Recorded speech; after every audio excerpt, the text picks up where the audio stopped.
Eu quero agradecer a homenagem feita ao meu pai, ele não pôde vir. Com certeza ele gostaria muito de estar aqui com vocês. Ele mandou uma carta, eu vou ler as palavras dele. Desde muito novo, sou apaixonado pelo rock. Minha infância foi profundamente marcada por ele.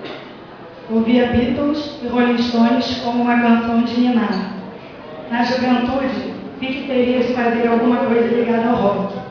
Comecei fazendo pequenas brincadeiras no clube da minha tia, e daí fui aumentando meu desejo de viver o mais próximo possível daquele sonho.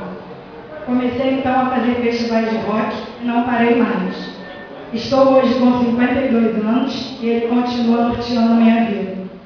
Agradeço profundamente esta homenagem e espero poder me empenhar ainda mais por este fascinante universo. E como diria Neil Young, rock and roll forever.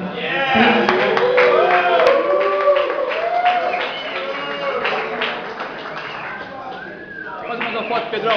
Faz mais uma foto, Pedro, por favor. Faz uma foto.